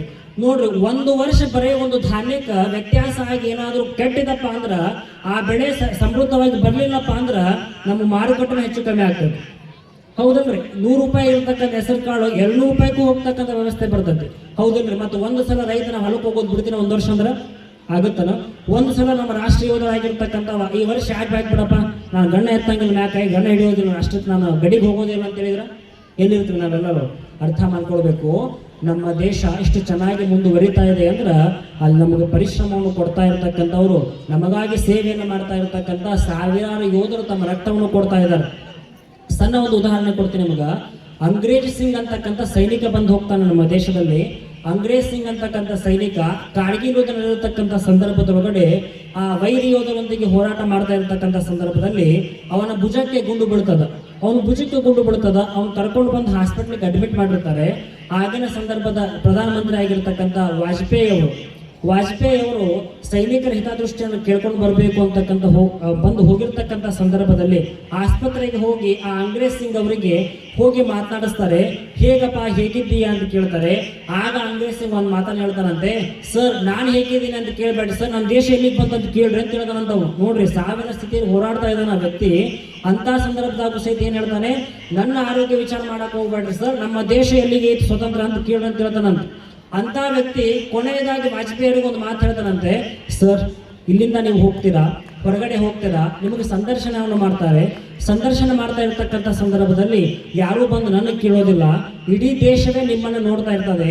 ಅಲ್ಲಿ ಒಂದು ಮಾತನ್ನು ಹೇಳಿ ಸರ್, ಒಂದು ಮಾತನ್ನು ಹೇಳಿ. ಏನು ಅಂತ ಕೇಳಿದ್ರ, ನಮ್ಮ ಭಾರತ ದೇಶದ ಸೈನಿಕರೆಲ್ಲರೂ ಸಹಿತ ವೈರಿಯೊಂದಿಗೆ ಎದೆಗೆ ಗುಂಡನ್ನು ಹಾಕಿಕೊಂಡು ಬದುಕ್ತಕ್ಕಂಥವ್ರು ಆದರೆ ಹೊರತು ಬೆನ್ನಿಗೆ ಗುಂಡು ಹಾಕ್ತಕ್ಕಂಥ ಸೈನಿಕರು ಯಾರೂ ಹುಟ್ಟಿಲ್ಲ ಅಂತಕ್ಕಂಥದ್ದು ಒಂದು ಮಾತು ನೀವು ದೇಶಕ್ಕೆ ಕೊಟ್ಟುಬಿಡಿ ಸರ್, ನನ್ನಂಥ 1000 ಸೈನಿಕರು ಉತ್ಪಾದನೆ ಆಗ್ತದೆ ನಮ್ಮ ದೇಶದಾಗ ಅಂತ ಹೇಳ್ತಾನಂತೆ. ನೋಡಿ, ಇಂತಿಂಥ ಸೈನಿಕರು ನಮ್ಮ ದೇಶದಾಗ ಆಗಿ ಹೋಗಿದ್ದಾರೆ, ಇಂಥ ಸೈನಿಕರು ಬಂದು ಹೋಗಿದ್ದಾರೆ. ಇನ್ನು ಸುಭಾಷ್ ಚಂದ್ರ ಬೋಸ್ ಅಂತಕ್ಕಂಥ ಹೆಸರು ಕೇಳಿದಿರಲ್ಲ, ಅವರೊಂದಿಗೆ ಒಬ್ಬ ಮಹಿಳೆ ಇದ್ದಳು, ನೀರಾ ಆರ್ಯ ಅಂತಕ್ಕಂಥ ಒಬ್ಬ ಮಹಿಳೆ ಬರ್ತಾಳೆ. ಆ ನೀರಾ ಆರ್ಯ ಅಂತಕ್ಕಂಥ ಮಹಿಳೆ ಏನ್ ಮಾಡ್ತಾಳೆ ಗೊತ್ತೇನು, ಅವಳು ಸುಭಾಷ್ ಚಂದ್ರ ಬೋಸ್ನೊಂದಿಗೆ ನಾನು ದೇಶಕ್ಕಾಗಿ ಸೇವೆ ಮಾಡಬೇಕು ಅಂತ ಅವರೊಂದಿಗೆ ಹೋಗ್ತಾ ಇರ್ತಕ್ಕಂಥ ಸಂದರ್ಭದಲ್ಲಿ ಮದುವೆ ಏಜ್ ಬರ್ತದ. ಅವಳಿ ಮನೆಯೊಳಗಡೆ ಒಂದು ವರವನ್ನು ನೋಡ್ತಾರೆ. ಆ ವರ ಪೊಲೀಸ್ ಆಗಿರ್ತಾನೆ, ಉತ್ತಮವಾಗಿರ್ತಕ್ಕಂಥ ನೌಕರಿ ಯಾವಾಗಿರ್ತದ, ಪೊಲೀಸ್ ಆಗಿರ್ತಾನೆ. ಅವನಿಗೆ ನೀನು ಮದುವೆ ಮಾಡ್ತೀವಿ ಅಂತ ಹೇಳಿದಾಗ ಆಗ್ಲಿ ಅಂತ ಹೇಳ್ತಾಳೆ. ಅವನೊಂದಿಗೆ ಮಾತಾಡ್ತಾ ಇರ್ತಕ್ಕಂಥ ಸಂದರ್ಭದಲ್ಲಿ ಅವ್ನ ಹಿನ್ನೆಲೆ ತಿಳ್ಕೊಂತಾಳ ಅವಳು. ಅವನೇನಾಗಿದ್ನಪ್ಪ ಅಂದ್ರ ಆ ಪೊಲೀಸ್ ಸುಭಾಷ್ ಚಂದ್ರ ಬೋಸ್ರನ್ನು ಯಾವಾಗ ನಾನು ಸಂಹಾರ ಮಾಡಬೇಕು ಅಂತ ಕಾಯ್ತಾ ಇರ್ತಾನೆ. ಅದು ಒಂದು ಮಾತು ಕಿವಿಗೆ ಬಿದ್ದಿರ್ತಕ್ಕಂಥ ಕಾರಣಕ್ಕಾಗಿ ಆ ನೀರಾ ಆರೆ ಅಂತಕ್ಕಂಥ ಮಹಿಳೆ ಗಣ್ಣು ತೆಗೆದುಕೊಂಡು ಬಂದು ಅವನ ಎದುರಿಗೆ ನಿಂತು ಶೂಟ್ ಔಟ್ ಮಾಡ್ತಾಳಂತೆ ಅವನ್ನ. ಅವಾಗ ಸುಭಾಷ್ ಚಂದ್ರ ಬೋಸ್ ಯಾಕೆ ನೀನು ಮದುವೆ ಆಗ್ತಾ ಇರತಕ್ಕಂಥ ವ್ಯಕ್ತಿಯನ್ನು ಯಾಕೆ ನೀನು ಹೊಡೆದೆ ಅಂತ ಕೇಳಿದಾಗ ಅವಾಗ ಮಾತೆ ಒಂದು ಮಾತನ್ನು ಹೇಳ್ತಾಳೆ, ನೀರಾ ಆರೆ ಒಂದು ಮಾತನ್ನು ಹೇಳ್ತಾಳೆ, ಸರ್ ಇಂಥ ಪತಿಗಳು 100 ಮಂದಿ ನಾನು ಮದುವೆ ಆಗಬಹುದು, ಆದ್ರೆ ಇಂಥ ಸುಭಾಷ್ ಚಂದ್ರ ಬೋಸ್ ಅಂತಕ್ಕಂಥ ರಾಷ್ಟ್ರ ಪ್ರೇಮಿಗಳು ಸಿಗತಾರನ್ರಿ ಮರಳಿ ಅಂತಕ್ಕಂಥ ಮಾತನ್ನು ಹೇಳ್ತಾಳಂತೆ. ಅರ್ಥ ಮಾಡ್ಕೊಳ್ರಿ, ಇಂಥವ್ರು ತ್ಯಾಗ, ಇಂಥವ್ರು ಬಲಿದಾನ ನಮ್ಮ ದೇಶಕ್ಕೆ ಸಾವಿರ ಗಟ್ಟಲೆ ಆಗಿ ಹೋಗ್ಯದ. ಹಾಗಾಗಿ ನಾವೆಲ್ಲರಿಂದ ಖುಷಿಯಿಂದ ಬದುಕ್ತಾ ಇದ್ದೀವಿ. ಇದರ ಅರ್ಥ ಏನಂತ ಕೇಳಿದ್ರೆ, ಇವ್ರು ಕೊಟ್ಟಿರ್ತಕ್ಕಂಥ ತ್ಯಾಗ. ನಾವು ಕೇವಲ ಪಿತೃ ಋಣವನ್ನು ತೀರಿಸಿದರೆ ಸಾಲದು, ನಮ್ಮ ರಾಷ್ಟ್ರ ಪ್ರೇಮಿಗಳ ಋಣವನ್ನು ತೀರಿಸಬೇಕಾಗಿರ್ತಕ್ಕಂಥ ಪರಿಸ್ಥಿತಿ ನಮ್ಮೊಳಗೈತಿ. ನೀವೆಲ್ಲ ಈಗ ನೋಡಿದ್ರಿ, ಭಗತ್ ಸಿಂಗ್ ಬಗ್ಗೆ ಕಥೆ ಕೇಳಿದಿರಿ. ಆ ಭಗತ್ ಸಿಂಗು ಏನು ಎಲ್ಲರನ್ನೂ ಇವ್ರನ್ನ ಸೈನಿಕ ಯಾರು ಬ್ರಿಟಿಷರೊಂದಿಗೆ ಹೋರಾಟ ಮಾಡ್ತಾ ಇರ್ತಕ್ಕಂಥ ಸಂದರ್ಭದಲ್ಲಿ ಅವನಿಗೆ ಗಲ್ಲು ಶಿಕ್ಷೆ ವಿಧಿಸಿರ್ತಕ್ಕಂಥ ಸಂದರ್ಭದಲ್ಲಿ ನಿನ್ನ ಕೊನೆಯ ಆಸೆ ಏನು ಅಂತ ಕೇಳ್ತಾರೆ ಭಗತ್ ಸಿಂಗನಿಗೆ. ಕೊನೆಯ ಆಸೆ ಏನಂತ ಕೇಳಿದಾಗ ಅವನು ಸಾಮಾನ್ಯವಾಗಿ ನಾವೆಲ್ಲ ಏನ್ ಹೇಳ್ತೀವಿ, ನಾವು ಅದನ್ನು ತಿನ್ಬೇಕು, ಇದನ್ನು ತಿನ್ಬೇಕು, ಅವ್ರು ನೋಡ್ಬೇಕು, ಇವ್ರು ನೋಡ್ಬೇಕು ಅಂತ ಹೇಳ್ತೀವಿ. ಅವನು ಒಂದು ಆಸೆ ಏನು ಹೇಳ್ತಾನೆ, ಏನಂತ ಕೇಳಿದ್ರೆ ನನ್ನ ತಾಯಿಯನ್ನು ನಾನು ನೋಡಬೇಕು ಅಂತ ಹೇಳ್ತಾನೆ. ಅವನ ತಾಯಿನ ಕರೆಸ್ತಾರೆ. ಅದು ಪ್ರೋಟೋಕಾಲ್ ಪ್ರಕಾರ ಒಂದು ತಾಯಿನ ಕರೆಸ್ತಾರೆ. ತಾಯಿಯನ್ನು ಕರೆಸಿಬಿಟ್ಟು ನಿಂದಿಸ್ತಾರ. ತಾಯಿ ಕಣ್ಣೀರು ಹಾಕ್ತಾ ಇರ್ತಾಳೆ. ಈಗ ಮತ್ತ ಬರೇ ಸ್ಕೂಲಿಗೆ ಹೋಗಿರ್ತಕ್ಕಂಥ ಮಗ ಸಾಯಂಕಾಲ 1 ತಾಸು ಲೇಟ್ ಆಗಿ ಬರ್ತಾನಪ್ಪ ಅಂದ್ರೆ ಮನ್ಯಾಗ ತಂದೆ ತಾಯಿ ಹೆಡ್ ಮಾಸ್ಟ್ರಿಗೆ ಫೋನ್ ಹಚ್ಚಿ 20 ಸಲ ಫೋನ್ ಹಚ್ಚಿ ಕೇಳ್ತಾರೆ, ನನ್ನ ಮಗ ಇಲ್ಲ ಅದನ್ರಿ, ನನ್ನ ಮಗ ಎಲ್ಲ ಬಂದಿಲ್ಲರಿ ಅಂತ ಕೇಳಿ. ಅಷ್ಟು ನಮಗೆ ಕಳಕಳಿ ಇರ್ತದೆ ಮಕ್ಕಳ ಮೇಲೆ. ಅಂತ ತಾಯಿ ಮುಂದ ಯಾವ ಮಗ ತನ್ನ ಶವಕ್ಕೆ ಕೊಳ್ಳೆ ಇಡಬೇಕಂತ ತಾಯಿ ಅನ್ಕೊಂಡಿರ್ತಾಳೋ ಅಂತ ತಾಯಿನೇ ತನ್ನ ಮಗನಿಗೆ ಕೊಳ್ಳೆ ಇಡ್ತಕ್ಕಂಥ ಪ್ರಸಂಗ ಬಂದಾಗ ಎಷ್ಟು ದುಃಖ ಆಗುತ್ತೆ ಗೊತ್ತಲ್ಲ. ಅಂತ ಸಂದರ್ಭದಲ್ಲಿ ಆ ತಾಯಿ ಕಣ್ಣೀರಾಗ್ತಾ ಇರತಕ್ಕಂಥ ಸಂದರ್ಭದಲ್ಲಿ ಆ ಭಗತ್ ಸಿಂಗ್, ಅಮ್ಮ ಯಾಕೆ ಅಳ್ತಾ ಇದೀಯ, ನಾ ಸಾಯ್ತಾನೆ ಅಳ್ತಾ ಇದೀಯ ಏನಂತ ಕೇಳ್ತಾನೆ. ಆಗ ಭಗತ್ ಸಿಂಗನ ತಾಯಿ ಒಂದು ಮಾತನ್ನು ಹೇಳ್ತಾಳೆ, ಮಗ ನಾನು ನಿನ್ನ ಒಂದು ಗಲ್ಲು ಕಂಬಕ್ಕೆ ಏರಿಸ್ತಾ ಇದ್ದಾನೆ, ನೀನು ಸಾಯ್ತಾ ಇದೀಯ ಅಂತ ಅಳ್ತಾ ಇಲ್ಲಪ್ಪ ಮಗ. ನನ್ನಲ್ಲಿ ಬರ್ತಾ ಇರತಕ್ಕಂಥ ಕಣ್ಣೀರು ಯಾವ ಕಾರಣಕ್ಕೆ ಅಂತ ಕೇಳಿದರೆ, ನನ್ನ ಗರ್ಭಕ್ಕೆ ದೇಶ ಪ್ರೇಮಿ ಕೊಡ್ತಕ್ಕಂಥ ತಾಕತ್ ನಿನಗೆ ಒಬ್ಬ ಸಿಕ್ತಲ್ಲಪ್ಪ. ಇಂಥ 100 ಮಂದಿ ಕೊಡ್ತಕ್ಕಂಥ ತಾಕತ್ ನನ್ನ ಗರ್ಭಕ್ಕಿತ್ತಂದ್ರ ಇನ್ನೂ 100 ಮಕ್ಕಳನ್ನು ದೇಶಕ್ಕೆ ಕೊಡ್ತಿದ್ದೆ ನಾನು. ಆ ಒಂದು ತಾಕತ್ ನನಗೆ ಬರ್ಲಿಲ್ಲ ಅಂತ ಹೇಳಕತ್ತೀನಿ ಅಂತ ಹೇಳ್ತಾರಂತ ನೆನಪಿಟ್ಕೊಳ್ರಿ. ಇಂಥ ತಾಯಿಗೆ ನಮ್ಮ ದೇಶದಾಗ ಆಗಿ ಹೋಗಿದ್ದಾರೆ. ಇಂಥವರಿಂದ ನಮ್ಮ ದೇಶಕ್ಕೆ ಸ್ವತಂತ್ರ ಬಂದೈತಿ. ನಾವೆಲ್ಲ ಅನ್ಕೊಂಡ್ವಿ ಸುಮ್ಮನೆ ಕುಂತ್ಕೊಂಡು ಸ್ವತಂತ್ರ ಬಂತಂತ ಹೇಳ್ತೀವಿ, ನಾವು ಅಲ್ಲಿ ಹೋಗಿ ಶಾಂತಿ ಹೋರಾಟ ಮಾಡಿ ಸ್ವತಂತ್ರ ಬಂತಂತ ಹೇಳ್ತೀವಿ. ಅದು ಪರಿಣಾಮ ಬೇರೆ ಅದ. ಆದ್ರ ಯಾವುದು ಜಾರಿಗೆ ಬಂದದಂತ ಕೇಳಿದ್ರ, ಯಾವಾಗ ಬಿಟ್ಟು ಹೋಗ್ರಿ ಬಿಟ್ಟು ಓಡಿಸ್ತೀವಿ ಅಂತ ಯಾವಾಗ ನಾವು ಪಣ ತೊಟ್ಟಿವಲ್ಲ, ನಮ್ಮ ಹಿರಿಯರು ಪಣ ತೊಟ್ಟರಲ್ಲ, ಆ ಒಂದು ಕಾರಣಕ್ಕಾಗಿ ನಾವೆಲ್ಲರಿಂದ ಸ್ವತಂತ್ರ ಪ್ರಜೆಗಳಾಗಿ ಬದುಕ್ತಾ ಇದ್ದೀವಿ. ಮತ್ತು ಸ್ವತಂತ್ರ ಬಂದ ಮೇಲೆ ಹೆಂಗೆ ಬದುಕಬೇಕು ಅಂತ ಕೇಳಿದ್ರ, ಅವಾಗ ಇಂಗ್ಲೆಂಡ್ ದೇಶದ ಪ್ರಧಾನಮಂತ್ರಿ ಹೇಳ್ತಾನಂತ, ನಿಮಗೆ ಸ್ವತಂತ್ರ ಬೇಕಾ ಕೊಟ್ಟು ಬಿಡ್ತೇನೆ, ನೆನಪಿಟ್ಟುಕೊಳ್ರಿ, ಸ್ವಲ್ಪ ದಿನದಾಗ ನೀವು ಸ್ವತಂತ್ರ ಹೊರಟ ನೀವು ನಂತಾಗಿ ಬರ್ತೀರಿ. ನಿಮ್ಮ ದೇಶದೊಳಗೆ ಸ್ವತಂತ್ರತೆ ನಮ್ಗೆ ಕಾಪಾಡೋಕೆ ಆಗುವಲ್ದಪ್ಪ, ನೀನೇ ಬಂದು ಆಳ್ವಿಕೆ ಮಾಡಬ ಅಂತ ನಂತಾಗ್ಬಿಡ್ತೀರಿ ಅಂತ ಹೇಳಿ ಹೋಗ್ತಾನಂತೆ ಇಂಗ್ಲೆಂಡ್ ದೇಶದ ಪ್ರಧಾನಮಂತ್ರಿ.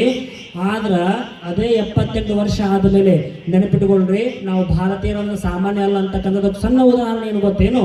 ಅವತ್ತೇನು ಹೇಳೋಗಿದ್ದವ, ಭಾರತ ದೇಶದ ಪ್ರಜೆಗಳೇ ನಿಮ್ಮ ಸ್ವಾತಂತ್ರ್ಯವನ್ನು ರಕ್ಷಣೆ ಮಾಡ್ಲಿಕ್ಕೆ ಆಗೋದಿಲ್ಲ, ಮರಳಿ ನಮ್ಮದಾಗಿ ಬರ್ತೀರಿ, ನೀವೇ ಬಂದು ನಮ್ಮ ದೇಶ ಆಳ್ವಿಕೆ ಮಾಡ ಅಂತ ಹೇಳಿದ್ರಿ ಅಂತ ಹೇಳಿರ್ತಕ್ಕಂಥ ವ್ಯಕ್ತಿ ಅವತ್ತೇನು ಮಾತು ಹೇಳಿದ್ನಲ್ಲ, ಆ ವ್ಯಕ್ತಿಯನ್ನ 78 ವರ್ಷದೊಳಗಡೆ ಆ ವ್ಯಕ್ತಿ ಹೇಳಿರ್ತಕ್ಕಂಥ ಮಾತನ್ನ ಉಲ್ಟಾ ಮಾಡಿರ್ತಕ್ಕಂಥ ದೇಶ ನಮ್ಮ ಭಾರತ. ಅದೇ ಇಂಗ್ಲೆಂಡ್ ಒಳಗಡೆ ಇದ ಒಂದು 2 ವರ್ಷಗಳ ಹಿಂದೆ ಅದೇ ಇಂಗ್ಲೆಂಡ್ ಹೋಗಿ ನಮ್ಮ ದೇಶದ ಪ್ರಧಾನಮಂತ್ರಿಯಾಗಿ ಆ ದೇಶ ಆಳಕತ್ತ ಅರ್ಥ ಮಾಡ್ಕೊಳ್ಬೇಕು. ಇಂಗ್ಲೆಂಡ್ ಅನ್ನು ಆಳ್ಲಿಕತ್ತ ಇದರ ಅರ್ಥ ಏನು ಗೊತ್ತೇನು? ನಮ್ಮ ದೇಶದೊಳಗೆ ಇರತಕ್ಕಂಥ ತಾಕತ್. ಭಾರತ ಅಂತಂದ್ರೆ ಏನು?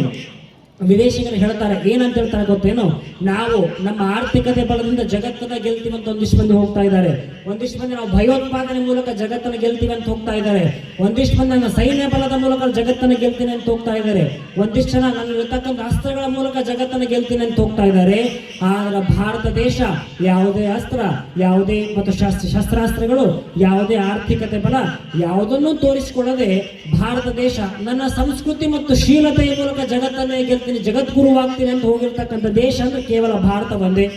ನೀವೆಲ್ಲ ನೆನಪಿಟ್ಕೊಳ್ರಿ, ಒಂದಲ್ಲ ಒಂದು ದಿನ ರಷ್ಯಾ ನಾಶವಾಯ್ತಪ್ಪ ಅಂದ್ರ ಜಗತ್ತಿನ ಆಡಳಿತ ನಾಶವಾದಂತೆ, ರಷ್ಯಾ ನಾಶವಾದರೆ ಜಗತ್ತಿನ ಆಡಳಿತ ನಾಶವಾದಂತೆ, ಇಂಗ್ಲೆಂಡ್ ನಾಶವಾದರೆ ಜಗತ್ತಿನ ರಾಜಕೀಯ ನಾಶವಾದಂತೆ, ಇಂಗ್ಲೆಂಡ್ ನಾಶವಾದರೆ ಜಗತ್ತಿನ ರಾಜಕೀಯ ನಾಶವಾದಂತೆ, ಅಮೆರಿಕ ನಾಶವಾದರೆ ಜಗತ್ತಿನ ಸಿರಿವಂತಿಕೆ ನಾಶವಾದಂತೆ, ಅಮೆರಿಕ ನಾಶವಾದರೆ ಜಗತ್ತಿನ ಸಿರಿವಂತಿಕೆ ನಾಶವಾದಂತೆ, ಪಾಕಿಸ್ತಾನ ನಾಶವಾದರೆ ಜಗತ್ತಿನ ಭಯೋತ್ಪಾದನೆ ನಾಶವಾದಂತೆ, ಪಾಕಿಸ್ತಾನ ನಾಶವಾದರೆ ಜಗತ್ತಿನ ಭಯೋತ್ಪಾದನೆ ನಾಶವಾದಂತೆ.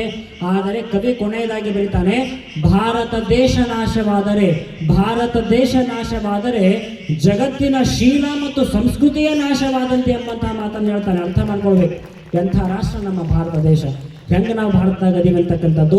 ಹಾಗಾಗಿ ಕೇವಲ ಸ್ವತಂತ್ರ ಸಿಕ್ತು, ಸ್ವತಂತ್ರ ಆಚರಣೆ ಮಾಡಿದ್ವಿ, ನಾವು ಮನೆಗೆ ಹೋದ್ವಿ ಅಂತಕ್ಕಂಥದ್ದು ಆಗಬಾರ್ದು. ಹೆಂಗ ಆಗ್ತಾ ಇದೆ ಈಗಿನ ಜನರೇಷನ್ ಒಳಗಡೆ ಅಂತ ಕೇಳಿದ್ರ, ಇಂದಿನ ಮಕ್ಕಳು ಹೆಂಗ ಆಗ್ತಾ ಇದೆ, ಪೇರೆಂಟ್ಸ್ ಹೆಂಗ್ ಮಕ್ಕಳನ್ನ ಬೆಳೆಸ್ತಾ ಇದೀವಿ ಅಂತ ಕೇಳಿದ್ರ, ಇವತ್ತು ರಜೆ ಐತನಪ್ಪ ಮಗ ಸುಮ್ಮನೆ ಮಕ್ಕೊಂಡ್ಬಿಡು, ಯಾಕೆ ಬೇಕು ಅಲ್ಲಿ ಯಾಕೆ ಹೋಗಿ ಅಂತಕ್ಕಂಥ ವ್ಯವಸ್ಥೆಗಳು ನಾವು ಹೋಗ್ತಾ ಇದೀವಿ. ಹಂಗಾಗಬಾರ್ದು. ಇವತ್ತು ರಜೆ ಐತಪ್ಪ ಅಂದ್ರೆ ನಿನಗ ವಿದ್ಯಾಭ್ಯಾಸಕ್ಕೆ ರಜೆ ಐತೆ ಹೊರತು ದೇಶ ಸೇವೆ ಮಾಡಕ್ಕೆ ರಜೆ ಇಲ್ಲಪ್ಪ. ರಜೆ ಐತಪ್ಪ, ದೇಶ ಸೇವೆ ಮಾಡಕ್ಕೆ ಏನಾದರೂ ಸೇವೆ ಮಾಡು, ಏನಾದರೂ ಪ್ರಯತ್ನ ಮಾಡಂತಕ್ಕಂಥದ್ದು ತಾಯಿ ತನ್ನ ಮಗನಿಗೆ ಹೇಳ್ಕೊಡ್ಬೇಕು. ಯಾಕಪ್ಪ ಅಂತ ಕೇಳಿದ್ರೆ, ಮನೆಗೆ ಮೊದಲ ಪಾಠ ಶಾಲೆ, ತಾಯಿ ತಾನೇ ಮೊದಲ ಗುರು, ತಾಯಿಯಿಂದ ಪಾಠ ಕಲಿತ ಮಗನೇ ತಾನೇನು ಎಂಬಂತ ನುಡಿ ನಮ್ಮ ದೇಶದ್ದು. ಅದಕ್ಕೆ ನಮ್ಮ ದೇಶ ಯಾವಾಗಲೂ ಹೆಂಗೆ ಬದುಕೈತಪ್ಪ ಅಂತ ಕೇಳಿದ್ರೆ ನಾವು ಹೇಳ್ತೀವಿ, ಓಂ ಭೂರ್ಭುವಸ್ವಃ ತತ್ಸವಿತುರ್ವರೆಣ್ಯಂ ಧಿಯೋ ಯೋ ನಃ ಪ್ರಚೋದಯಾತ್ ಅಂತಕ್ಕಂಥ ಮಂತ್ರವನ್ನು ನಾವು ಹೇಳ್ತೀವಿ. ಹೌದಿಲ್ರಿ? ನಾವೇನು ಐಶ್ವರ್ಯದಿಂದ ಬಂದಿರತಕ್ಕಂಥ ದೇಶ ಅಂತ ಹೇಳಿಕೊಳ್ಳೋದಿಲ್ಲ, ಯಾವುದೇ ಶಸ್ತ್ರಾಸ್ತ್ರಗಳ ಮೂಲಕ ಬೆಳೆದಿರ್ತಕ್ಕಂಥ ದೇಶ ಅಂತ ಹೇಳ್ಕೊಳ್ಳೋದಿಲ್ಲ. ಜ್ಞಾನವನ್ನ ಜಗತ್ತಿಗೆ ಹಂಚಿರ್ತಕ್ಕಂಥ ದೇಶ ಭಾರತ ದೇಶ ಅಂತ ಹೇಳ್ಕೊಡ್ತೇವೆ ನಾವು. ಧಿಯೋ ಯೋ ನಃ ಪ್ರಚೋದಯಾತ್ ಅಂತ ಹೇಳ್ತೀವಿ. ಈ ಧಿ ಶಕ್ತಿಯಿಂದ, ಧಿ ಅಂದ್ರೆ ಸಂಸ್ಕೃತದಲ್ಲಿ ಜ್ಞಾನ ಅಂತ ಅರ್ಥ. ಆ ಜ್ಞಾನ ಜ್ಯೋತಿಯಿಂದ ಜಗತ್ತಿಗೆ ಬೆಳಕೊಟ್ಟಿರ್ತಕ್ಕಂಥ ದೇಶ ಅಂದ್ರೆ ಭಾರತ ಅಂತಕ್ಕಂಥದ್ದನ್ನು ವೇದದಲ್ಲಿ ಹೇಳಿ ಹೋಗಿದ್ದಾರೆ. ಆ ಒಂದು ನಿಟ್ಟಿನೊಳಗಡೆ ನಮ್ಮ ಭಾರತ ಅಷ್ಟು ಮುಂದುವರೆದಿರತಕ್ಕಂಥ ದೇಶ ಐತಿ. ಈ ಮತ್ತು ನಾವು ಹೆಂಗೆ ಆಗ್ತಾ ಇದೀವಿ ಅಂತ ಕೇಳಿದ್ರೆ ಬಹಳಷ್ಟು ಹೇಳಿ ಆಗ್ತಾ ಇದೀವಿ ನಾವು. ಈಗಿರ್ತಕ್ಕಂಥ ಜನರೇಷನ್ ಹೆಂಗಾಗ್ಬಿಟ್ಟತ್ತಂದ್ರೆ ಕೈಯ ಮೊಬೈಲ್ ಸಿಕ್ಬಿಟ್ಟತಿ. ಈಗಿರ್ತಕ್ಕಂಥ ಯುವಕರು ಹೆಂಗೆ ಬೆಳಕತ್ತಾರ ಅಂದ್ರೆ ಕೈಯ ಮೊಬೈಲ್ ಇತ್ತಪ್ಪ ಅಂದ್ರೆ ಮುಗಿದೋತು. ಮನ್ಯಾಗ ಅಪ್ಪ ಅಂದ್ರೆ ಬೇಡ, ಅಮ್ಮ ಅಂದ್ರೆ ಬೇಡ, ಶಿಕ್ಷಕರು ಅಂದ್ರೆ ಬೇಡ, ಗುರುಗಳು ಅಂದ್ರೆ ಬೇಡ, ಯಾರೂ ಬೇಡ ಆಗ್ಬಿಟ್ಟತಿ. ಕೈಯಾಗ ಫೋನ್ ಹಿಡ್ಕೊಂಡು ಹೊಂಟನಪ್ಪ ಅಂತ ಕೇಳಿದ್ರ ಅವ ಮುಂದೆ ಗಟ್ರನ್ನ ಹಾಕಿ ಬಿತ್ತಾನೋ, ಚರಂಡಿ ಹಾಕಿ ಬಿತ್ತಾನೋ, ತೆಗ್ಗೈತೋ, ಮುಂದೆ ಗಾಡಿ ಬರಾಕತ್ತೋ, ಯಾರಿಗೆ ಹಾಯಕೈತೆ ಅನ್ನೋದು ಖಬರ್ಲ್ಲ ನಾವು ಫೋನ್ ತಗೊಂಡು ಹೊಂಟಾಡ್ತೀವಿ. ಇಂಥ ವ್ಯವಸ್ಥೆಗಳು ನಾವು ಅದೀವಿ. ಹಾಗಾಗಿ ಈ ಒಂದು ಕಾರ್ಯಕ್ರಮವನ್ನು ಯಾಕೆ ಮಾಡ್ಲಿಕ್ಕತ್ತೀವಿ ಅಂತ ಕೇಳಿದ್ರೆ, ಒಂದು ಕಡೆ ಹೇಳ್ತಾನೆ ಒಬ್ಬ ಕವಿ, ಮೊಬೈಲ್ ಕ್ರಾಂತಿಯನ್ನೇ ಮಾಡುತ್ತಿದೆ, ಜಗತ್ತನ್ನೆಲ್ಲ ಕಿರಿದಾಗಿಸಿದೆ, ಸದಾಚಾರ ಶಿಷ್ಟಾಚಾರಗಳೆಲ್ಲ ಔಟ್ ಗೋಯಿಂಗ್ ಆಗಿವೆ, ಅನಾಚಾರ ಅತ್ಯಾಚಾರಗಳೆಲ್ಲ ಇನ್ಕಮಿಂಗ್ ಆಗಿವೆ, ಮಹಾತ್ಮರು ಬೋಧಿಸಿದ ರೀತಿ ನೀತಿಗಳೆಲ್ಲ ವ್ಯಾಪ್ತಿ ಪ್ರದೇಶದಿಂದ ಹೊರಗಿದ್ದಾವೆ. ಮಾನವೀಯತೆ ಎಂಬುದು ಸ್ವಿಚ್ ಆಫ್ ಆಗಿದೆ. ಸ್ನೇಹ, ಪ್ರೀತಿ, ಮಮತೆ ಎಂಬುದು ನಾಟ್ ರೀಚಬಲ್ ಆಗಿದೆ. ಅದಕ್ಕೆಂದೇ ಈ ನಮ್ಮ ದೇಶ, ಈ ನಮ್ಮ ಯುವ ಸಮುದಾಯ ಹಾಳಾಗುತ್ತಿದೆ. ಹಾಳಾಗುತ್ತಿರುವ ಈ ದೇಶವನ್ನ, ಯುವ ಸಮುದಾಯವನ್ನ ಬಡಿದೆಬ್ಬಿಸಲೆಂದೇ ಇಂತಹ ಸ್ವತಂತ್ರ ಕಾರ್ಯಕ್ರಮಗಳು ವರ್ಷದಲ್ಲಿ ಪ್ರತಿ ವರ್ಷ ನಡೀತಾ ಇದೆ ಅಂತಕ್ಕಂಥದ್ದನ್ನು ನಾವು ಅರ್ಥ ಮಾಡ್ಕೊಳ್ಬೇಕಾಗಿದೆ. ಹಾಗಾಗಿ ನಾವೆಲ್ಲ ಹೆಂಗಾಗ್ಬೇಕಂದ್ರೆ ಮೊಬೈಲ್ ಬಳಕೆ ಮಾಡಬೇಡಿ ಅಂತ ಹೇಳೋದಿಲ್ಲ, ಬಳಸಬೇಕು.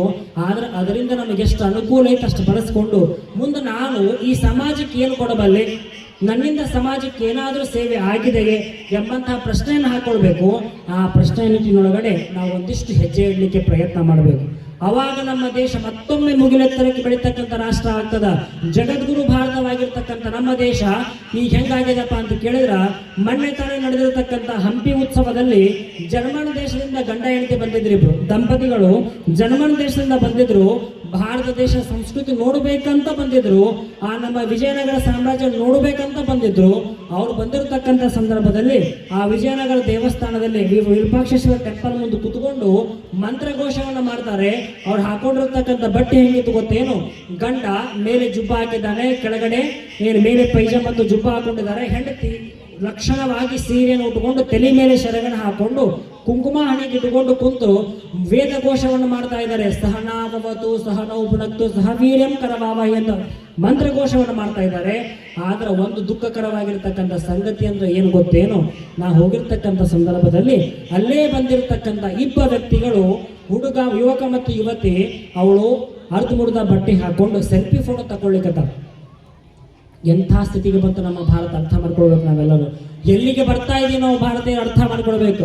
ಯಾಕೆ ಈ ಮಾತನ್ನ ನಾ ಹೇಳ್ತಾ ಇದ್ದೀನಿ ಅಂದ್ರೆ, ನೀವೆಲ್ಲ ನೆನಪಿಟ್ಟುಕೊಳ್ರಿ, ನಿಮ್ಮ ಮನೆಯೊಳಗಡೆ ಒಂದು ಫೋನ್ ತೆಗೆದುಕೊಂಡ್ರಪ್ಪ ಅಂದ್ರ ಆ ಫೋನ್ ಹಾಳಾಗಬಾರ್ದು, ಫೋನ್ ಬಿದ್ದು ಹೊಡಿಬಾರ್ದು ಅಂತ ಏನ್ ಮಾಡ್ತೀವಿ? ಫೋನಿಗೆ ಬ್ಯಾಕ್ ಕವರ್ ಅಂತ ಹಾಕಿಸ್ತೀರಿ. ಮತ್ತೆ ಫೋನ್ ಗ್ಲಾಸ್ ಹೊಡಿಬಾರ್ದು, ಮತ್ತೆ ಗ್ಲಾಸ್ ಹೋಗುತ್ತೆ ಅನ್ನೋ ಕಾರಣಕ್ಕಾಗಿ ಟೆಂಪರ್ ಗ್ಲಾಸ್ ಅಂತಕ್ಕಂಥ ಮೇಲೆ ಗ್ಲಾಸ್ ಹಾಕಿಸ್ತೀರಿ. ಕೇವಲ 10,000 ರೂಪಾಯಿ ಖರ್ಚು ಮಾಡಿರತಕ್ಕಂಥ ಫೋನನ್ನ ಚೆನ್ನಾಗಿ 16 ವರ್ಷ ರಕ್ಷಣೆ ಮಾಡ್ಬೇಕಂತ ತಿಳ್ಕೊಂಡು ಫೋನಿಗೆ ಹಿಂದೆ ಮುಂದೆ ಕವರ್ ಹಾಕಿಸ್ತೀರಿ. ಅದೇ ನಿಮ್ಮ ಮಗಳು, ನಿಮ್ಮ ಮಗ ಮನೆಯಿಂದ ಹೊರಗೆ ಹೋಗ್ಬೇಕಾದಾಗ ಮೈ ತುಂಬ ಬಟ್ಟೆ ಹಾಕ್ಬೇಕಂತ ಯಾಕೆ ವಿಚಾರ ಮಾಡೋದಿಲ್ಲ? ಅರ್ಥ ಮಾಡ್ಕೊಳ್ಬೇಕಲ್ಲ ನಾವೆಲ್ಲರೂ. ನನ್ನ ಮಗ ಇವತ್ತು ಮನೆಯಿಂದ ಹೊರಗೆ ಕಾಲ ಇಡ್ತಾ ಇದ್ದಾನಂದ್ರ ಅವನ ಹೆಂಗೆ ನೋಡ್ತಾ ಇದೆ ಪ್ರಪಂಚ, ನನ್ನ ಮಗಳು ಹೊರಗೆ ಹೋಗ್ತಾ ಇದ್ದಾಳೆ, ಅವಳನ್ನ ಪ್ರಪಂಚ ಯಾವ ದೃಷ್ಟಿಯಿಂದ ನೋಡ್ತಾ ಅಂತಕ್ಕಂಥದ್ದು ತಾಯಿ ಅರ್ಥ ಮಾಡಿಕೊಂಡು ಮಗಳನ್ನು ಬೆಳೆಸಿದ್ಲು ಅಂತ ಕೇಳಿದ್ರೆ ನಮ್ಮ ದೇಶದೊಳಗಡೆ ಅತ್ಯಾಚಾರ ನಡೆಯೋದಿಲ್ಲ. ಇದು ಬಂದಿರತಕ್ಕಂಥ ಉದ್ದೇಶ ಏನು?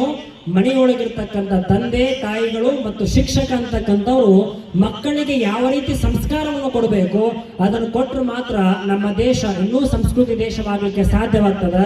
ಕೇವಲ ನಾವೆಲ್ಲ ಹೆಂಗೆ ಹೋಗ್ತಾ ಇದೀವಿ ಅಂತ ಕೇಳಿದ್ರೆ, ಸರ್ಟಿಫಿಕೇಟ್ ಶಿಕ್ಷಣ ಆಗ್ತಾ ಇದೆ, ಮಾರ್ಕ್ಸ್ ಕಾರ್ಡ್ ಶಿಕ್ಷಣ ಆಗ್ತಾ ಇದೆ, ಮೆರಿಟ್ ಶಿಕ್ಷಣ ಆಗ್ತಾ ಇದೆ.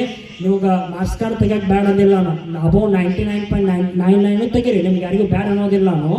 ಆದ್ರೆ ನೆನಪಿಟ್ಟುಕೊಳ್ರಿ, ನಿಮ್ಮ ಆ ಪಠ್ಯ ಪುಸ್ತಕದ ಮಾರ್ಕ್ಸ್ನೊಂದಿಗೆ ನಿಮ್ಮ ನೈತಿಕ ಶಿಕ್ಷಣವೂ ಸಹಿತ ಅತ್ಯಂತ ಅಮೂಲ್ಯವಾಗಿ ಬೇಕಾಗಿರ್ತಕ್ಕಂಥದ್ದನ್ನು ಅರ್ಥ ಮಾಡಿಕೊಂಡು ನಾವು ಈ ಶಿಕ್ಷಣವನ್ನು ಪಡ್ಕೊಂಡಾಗ ಮಾತ್ರ ನಾವು ಪುನಃ ಭಾರತವನ್ನ ಸಂಸ್ಕೃತಿ ಭಾರತವನ್ನಾಗಿ ನಿರ್ಮಾಣ ಮಾಡಲಿಕ್ಕೆ ಸಾಧ್ಯವಾಗುತ್ತೆ ಅಂತಕ್ಕಂಥದ್ದು ನಾವು ಅರ್ಥ ಮಾಡ್ಕೊಳ್ಬೇಕಾಗ್ತದ. ಹಾಗಾಗಿ ನಾವೆಲ್ಲ ತಿಳ್ಕೊಳ್ಬೇಕಾಗಿರ್ತಕ್ಕಂಥ ಅಂಶ ಏನು ಅಂತ ಕೇಳಿದ್ರೆ, ಭಾರತೀಯ ಪ್ರಜೆಗಳು ಹಿಂದೆ ಹೆಂಗಿದ್ರು ಈಗೂ ಹಂಗ ಇರಬೇಕು, ಮುಂದೆ ಹಂಗ ಇರಬೇಕು ಅಂತಕ್ಕಂಥದ್ದನ್ನ ಅರ್ಥ ಮಾಡ್ಕೊಳ್ಬೇಕು. ನಮ್ಮ ಇತಿಹಾಸವನ್ನು ಓದಬೇಕು. ಯಾವ ಕಾರಣಕ್ಕಾಗಿ ಇತಿಹಾಸ ಓದ್ಬೇಕಂತ ಕೇಳಿ ಅಲ್ಲೊಬ್ಬೊಬ್ರು ಹೇಳ್ತಾರ, ಅದೇನು ಓದ್ತಿ ಬಿಡ ಮರೆ, ಆಗಿ ಹೋಗಿದ್ದೀನಿ ಏನು ಓದ್ತಿ ಅಂತ ಹೇಳ್ತಾರ. ಇತಿಹಾಸವನ್ನು ಯಾಕೆ ಓದಬೇಕು, ಯಾಕೆ ಪಠ್ಯಕ್ರಮಕ್ಕೆ ಕೊಟ್ಟರು ಅಂತ ಕೇಳಿದ್ರ, ಇತಿಹಾಸ ಓದೋದ್ರಿಂದ ಮರಳಿ ಅಂತ ವ್ಯವಸ್ಥೆ ಬರೋದಿಲ್ಲ ಅನ್ನೋ ಕಾರಣಕ್ಕಾಗಿ ಓದಬೇಕು. ನಿಮಗೆಲ್ಲ ಗೊತ್ತು, ಇಸ್ರೇಲ್ ಅಂತಕ್ಕಂಥ ಹೆಸರು ಕೇಳಿರಲ್ಲ, ಇಸ್ರೇಲ್ ದೇಶ ಅಂತಕ್ಕಂಥ ಹೆಸರು ಕೇಳಿರಲ್ಲ. ಎಷ್ಟು ದೊಡ್ಡ ರಾಷ್ಟ್ರ ಅದು, ಸಣ್ಣ ಪುಟ್ಟದಾಗಿರ್ತಕ್ಕಂಥ ದೇಶ. ಹೆಂಗೈತಿ ಗೊತ್ತನ, ಎಷ್ಟು ವಿಸ್ತೀರ್ಣ ಗೊತ್ತನ? ಬೆಂಗಳೂರಿನಿಂದ ಮೈಸೂರು ಅಂದ್ರೆ 140 ಕಿಲೋಮೀಟರ್ ತನ ಅಗಲ ಐತಿ, ಉದ್ದ 400 ಕಿಲೋಮೀಟರ್, ಒಂದು 500 ಕಿಲೋಮೀಟರ್ ತನ ಉದ್ದ ಐತಿ. ಇಷ್ಟೊಂದು ದೇಶ ಇರ್ತಕ್ಕಂಥದ್ದು ಇಷ್ಟ. ಆದ್ರೆ ಜಗತ್ತ ಮರಳಿ ನೋಡ್ತಾ ಇರತಕ್ಕಂಥ ಕ್ರಾಂತಿಯನ್ನು ಮಾಡಿರ್ತಕ್ಕಂಥದ್ದು ಇಸ್ರೇಲ್ ದೇಶ. ನಮ್ಮ ದೇಶಕ್ಕೆ ಶಸ್ತ್ರಾಸ್ತ್ರ ಕೊಡ್ತಾ ಇರ್ತಕ್ಕಂಥ ರಾಷ್ಟ್ರ ಇಸ್ರೇಲ್ ರಾಷ್ಟ್ರ. ಇದು ನಾನು ಯಾಕೆ ಈ ಮಾತನ್ನು ಹೇಳ್ತಾ ಇದ್ದೀನಿ ಅಂದ್ರೆ, ಇನ್ನೊಂದು ದೇಶ ಹೊಗಳ್ಬೇಕನ್ನೋ ಕಾರಣಕ್ಕಾಗಿ ಹೇಳ್ತಾ ಇಲ್ಲ. ಅಂತ ಒಂದು ನಮ್ಮ ದೇಶದ ಒಂದು ರಾಜ್ಯಕ್ಕೆ ಸಮನಾಗಿರ್ತಕ್ಕಂಥ ಒಂದು ಸಣ್ಣ ಪುಟ್ಟ ರಾಷ್ಟ್ರ ಇಡೀ ಜಗತ್ತ ಅದರ ಮೇಲೆ ಯುದ್ಧ ಸಾರಬೇಕಂತ ತಿಳ್ಕೊಂಡಾಗ ಅದ್ರ ಸುತ್ತಲೂ 6 ರಾಷ್ಟ್ರಗಳು, ಅದು ವೈರಿ ರಾಷ್ಟ್ರಗಳದಾವ. ಯಾವ ಟೈಮ್ದಲ್ಲಿ ಯಾವ ಕಾರಣಕ್ಕಾಗಿ ಯಾವ ಸಂದರ್ಭದಲ್ಲಿ ಅದಕ್ಕೆ ಗುಂಡು ಹಾಕ್ತಾರೆ ಅಂತಕ್ಕಂಥದ್ದು ಗೊತ್ತಿಲ್ಲ. ಅಂತ ವ್ಯವಸ್ಥೆ ಇದ್ರೂ ಸಹಿತ ಅಲ್ಲಿ ಕೃಷಿ ಕ್ರಾಂತಿಯನ್ನೇ ಮಾಡಿರ್ತಕ್ಕಂಥ ರಾಷ್ಟ್ರ ಇಸ್ರೇಲ್ ಆಗೋಯ್ತು. ಹೌದಲ್ಲ? ಜರ್ಮನ್ನಿನ ಯಾರು ಹಿಟ್ಲರ್ ಅಂತಕ್ಕಂಥ ವ್ಯಕ್ತಿ ಯಹೂದಿಗಳನ್ನ ನಾಶ ಮಾಡ್ಬೇಕಂತ ತಿಳ್ಕೊಂಡು ಉಸಿರೇ ಆಡದೆ ಇರ್ತಕ್ಕಂಥ ಕಂಟೇನರ್ ಒಳಗಡೆ ಲಕ್ಷಾನುಗಟ್ಟಲೆ ಯಹೂದಿಗಳನ್ನು ಹಾಕಿ ಅಲ್ಲಿ ಗ್ಯಾಸ್ ಅನ್ನು ಬಿಟ್ಟು ಅವ್ರ ಚಿತ್ರಹಿಂಸೆಗೊಂಡು ಸಂಹಾರ ಮಾಡಿದ. ಅದನ್ನ ಈಗಲೂ ಸಹಿತ ಇಸ್ರೇಲ್ ರಾಷ್ಟ್ರದಲ್ಲಿ ಇರ್ತಕ್ಕಂಥ ವಿದ್ಯಾರ್ಥಿಗಳಿಗೆ ರಾಷ್ಟ್ರದ ಬಗ್ಗೆ ಫಂಕ್ಷನ್ ಮಾಡ್ತಾ ಇರ್ತಕ್ಕಂಥ ಸಂದರ್ಭದಲ್ಲಿ ಒಂದು ಮ್ಯೂಸಿಯಂ ಮಾಡಿದ್ದಾರೆ. ಆ ಮ್ಯೂಸಿಯಂಗೆ ಆ ದೇಶದ ಪ್ರತಿಯೊಬ್ಬ ವಿದ್ಯಾರ್ಥಿನ ಕರ್ಕೊಂಡು ಹೋಗ್ತಾರೆ. ಕರ್ಕೊಂಡು ಹೋಗಿ ಯಾವ ರೀತಿ ನಮ್ಮ ಮೇಲೆ ದಬ್ಬಾಳಿಕೆ ಮಾಡಿದ್ರು, ಯಾವ ರೀತಿ ನಮ್ಮ ಮೇಲೆ ಸಂಹಾರ ಮಾಡಿದ್ರು, ಯಾವ ರೀತಿ ನಮ್ಮನ್ನು ಆಳೋದಕ್ಕೆ ವಿದೇಶಿಗರು ಬಂದ್ರು ಅಂತಕ್ಕಂಥ ಚಿತ್ರಣದ ಮೂಲಕ ತೋರಿಸ್ತಾರೆ, ಪ್ರಾಕ್ಟಿಕಲ್ ಆಗಿ ತೋರಿಸ್ಕೊಡ್ತಾರೆ. ಅದನ್ನ ಯಾಕೆ ತೋರಿಸ್ತಾ ಇದ್ದಾರೆ? ಮತ್ತೆ ತಲೆ ಕೆಟ್ಟಕ್ಕೆ ತೋರಿಸ್ಲಿಕ್ಕೆ ಯಾಕಂತ ತೋರಿಸ್ತಾ ಇದ್ದಾರೆ ಅಂದ್ರೆ ನೀವು ರೊಚ್ಚಿಗೆ ತಂಗ ಮಾಡ್ರಂತಲ್ಲ.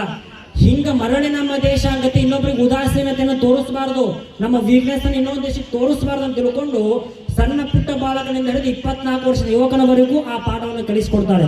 ಅಂದಾಗಿರ್ತಕ್ಕಂಥ ಅಂದಾಗಿರ್ತಕ್ಕಂಥ ಚಿತ್ರಹಿಂಸೆ, ಆ ಹತ್ಯಾಕಾಂಡ ಮರಳಿ ಆಯ್ತನ ಆ ದೇಶದೊಳಗಡೆ ಆಗಲಿಲ್ಲ. ಯಾವ ಕಾರಣಕ್ಕಾಗಿ? ಅಲ್ಲಿರ್ತಕ್ಕಂಥ ಪ್ರತಿಯೊಬ್ಬ ವ್ಯಕ್ತಿನೂ ಸಹಿತ, ನಾನು ಇಡ್ತಕ್ಕಂಥ ಪ್ರತಿಯೊಂದು ಹೆಜ್ಜೆಗೂ ಸಹಿತ ನನ್ನ ದೇಶದ ಸಬಲೀಕರಣಕ್ಕೆ, ನನ್ನ ದೇಶದ ರಾಷ್ಟ್ರ ಪ್ರೇಮಕ್ಕೆ, ನನ್ನ ದೇಶದ ಬಲಿಷ್ಠತೆಗೆ ಅಂತಂದು ಪಣ ತೊಟ್ಟು ಅವ್ನು ಹೆಜ್ಜೆ ಇಡ್ತಾನ. ಹಾಗಾಗಿ ಆ ದೇಶ ಇನ್ನೂ ಸಹಿತ ಏನೋ ಸುತ್ತಮುತ್ತಲೂ 6 ರಾಷ್ಟ್ರಗಳಿದ್ರೂ ಸಹಿತ, ವೈರ ರಾಷ್ಟ್ರಗಳಿದ್ರೂ ಸಹಿತ ಆ ದೇಶ ಇನ್ನೂ ಯಾರಿಗೂ ಜಗ್ಗುವಲ್ಲ ಅಂತ ರಾಷ್ಟ್ರದಾಗೈತಿ. ಯಾಕೆ ಈ ಮಾತನ್ನು ನಾನು ನಿಮಗೆ ಹೇಳಕತ್ತೀನಿ ಅಂದ್ರೆ, ನಾವೆಲ್ಲರೂ ಹೆಂಗಾಗಬೇಕಾಗೈತಿ ವಿದ್ಯಾರ್ಥಿಗಳಂತ ಕೇಳಿದ್ರೆ, ನಾವು ನಮ್ಮ ರಾಷ್ಟ್ರಕ್ಕಾಗಿ ಎಂದಾದರೂ ಒಂದು ದಿನ ನಮಗೇನಾದರೂ ಯಾರಾದರೂ ಪ್ರಧಾನಮಂತ್ರಿ ಆಗಲಿ, ನಮ್ಮ ರಾಷ್ಟ್ರಪತಿ ಆಗಲಿ, ಯಾವತ್ತಾದರೂ ನಮಗೊಂದಿನ ರಾಷ್ಟ್ರಕ್ಕಾಗಿ ನೀವೆಲ್ಲ ಯುದ್ಧ ಮಾಡ್ಲಿಕ್ಕೆ ತಯಾರಾಗಬೇಕು ತಿಳ್ಕೊಂಡು ಯಾರು ಹೇಳಿದ್ರಪ್ಪ ಅಂದ್ರೆ, ನಾವು ಮನ್ಯಾಗ ಹೋಗಿ ಕೌದೋಸ್ಕೊಂಡು ಕುಂದ್ರೋದಲ್ಲ, ನನ್ನಿಂದ ಏನಾಗತ್ತ ಮಾಡ್ಲಿಕ್ಕೆ ಸಾಧ್ಯತೆ ಬರ್ತೀನಿ ಅಂತ ಹೇಳ್ಬೇಕು. ಹಂಗೆ ನಾವೆಲ್ಲರೂ ತಯಾರಾದಾಗ ಮಾತ್ರ ನಮ್ಮ ದೇಶ ಇನ್ನೂ ಮುಗಿಲೆತ್ತರಕ್ಕೆ ಬೆಳೀತಕ್ಕಂಥ ರಾಷ್ಟ್ರವಾಗುತ್ತೆ ಎಂಬಂತಹ ಮಾತನ್ನು ಹೇಳ್ತಾ, ಸಮಯ ಬಹಳ ಆಗ್ಯದ. ನಂದು ಇನ್ನು 2 ಕಡೆ ಫ್ಲಾಗ್ ಹೋಸ್ಟಿಂಗ್ ಐತಿ ನಾಗಲಾಪುರದಲ್ಲಿ. ಹಾಗಾಗಿ ಈ ಒಂದು ಕಾರ್ಯಕ್ರಮಕ್ಕೆ ನಮ್ಮನ್ನ ಆಹ್ವಾನ ಮಾಡಿರ್ತಕ್ಕಂಥ ಈ ನಮ್ಮ ಶಾಲೆಯ ಮುಖ್ಯ ಗುರುಗಳಾಗಿರ್ತಕ್ಕಂಥ ಕೆ ಮಂಜುನಾಥ್ ಸರ್ ಹಾಗೂ ಇಲ್ಲಿರ್ತಕ್ಕಂಥ ಎಲ್ಲ ಶಿಕ್ಷಕರಿಗೂ ಸಹಿತ ಮತ್ತೊಮ್ಮೆ ಪ್ರಣಾಮಗಳನ್ನು ಸಲ್ಲಿಸ್ತಾ, ಈ ಒಂದು ಕಾರ್ಯಕ್ರಮದಲ್ಲಿ ಆಗಮಿಸಿರ್ತಕ್ಕಂಥ ನಮ್ಮ ಸರ್ ಅವರಲ್ಲಿ ಹಾಗೂ ಮೇಡಮ್ ಅವರಲ್ಲಿ ಹಾಗೂ ಆ ಮೇಡಮ್ ಅವರಲ್ಲಿ ಶರಣಾರ್ಥಿಯನ್ನು ಸಲ್ಲಿಸ್ತಾ, ಅತ್ಯಂತ ಯಶಸ್ವಿಯಾಗಿ ಕಾರ್ಯಕ್ರಮವನ್ನು ಮಾಡ್ತಾ ಇದ್ದೀರಿ. ನಿಮ್ಮ ಈ ಒಂದು ಶಿಸ್ತು ಮತ್ತು ಈ ಒಂದು ಸಮಯ ಪರಿಪಾಲನೆ ಅಂತಕ್ಕಂಥದ್ದು ಏನದಲ್ಲ, ಇದು ಯಾವಾಗಲೂ ಈ ಡಿಸಿಪ್ಲಿನ್ ಅಂತಕ್ಕಂಥ ಟೈಮ್ ಸೆನ್ಸ್ ಅಂತಕ್ಕಂಥದ್ದು ಯಾವಾಗಲೂ ಈ ನಮ್ಮ ದೇಶಕ್ಕೆ ಕೊಡ್ತಕ್ಕಂಥ ಕೊಡುಗೆ ಇದು ಅಂತಕ್ಕಂಥ ಮಾತನ್ನು ಹೇಳ್ತಾ, ನೀವು ಮಾಡ್ತಾ ಇರತಕ್ಕಂಥ ಸೇವೆ, ನೀವು ಮಾಡ್ತಾ ಇರತಕ್ಕಂಥ ಜ್ಞಾನ, ಇದರೊಂದಿಗೆ ನೀವು ನೈತಿಕ ಶಿಕ್ಷಣವನ್ನು ಕೊಟ್ಟಾಗ ಮಾತ್ರ ಈ ನಮ್ಮ ಎಲ್ಲ ವಿದ್ಯಾರ್ಥಿಗಳು ಸಹಿತ ನಮ್ಮ ದೇಶಕ್ಕೆ ಪ್ರತಿಯೊಂದು ಪ್ರಜೆಯಾಗಿ ರಾಷ್ಟ್ರ ರಕ್ಷಣೆ ನಿಲ್ತಕ್ಕಂಥ ವ್ಯಕ್ತಿಗಳಾಗ್ತಾರೆ ಎಂಬಂತಹ ಮಾತನ್ನು ಹೇಳ್ತಾ, ಮತ್ತೊಮ್ಮೆ ನಮಗೆ ಸ್ವಾತಂತ್ರ್ಯವನ್ನು ತೆಗೆದುಕೊಂಡು ಬಂದಿರತಕ್ಕಂಥ ನಮ್ಮ ರಾಷ್ಟ್ರದ ಸರ್ವ ಸ್ವತಂತ್ರ ಹೋರಾಟಗಾರರಿಗೂ ಮತ್ತೊಮ್ಮೆ ಸ್ಮರಣೆ ಮಾಡಿಕೊಂಡು ಈ ನನ್ನ ಆಶೀರ್ವಚನಕ್ಕೆ ವಿರಾಮ ನೀಡುತ್ತೇನೆ. ಎಲ್ಲರಿಗೂ ಶರಣಾರ್ಥಿಗಳು.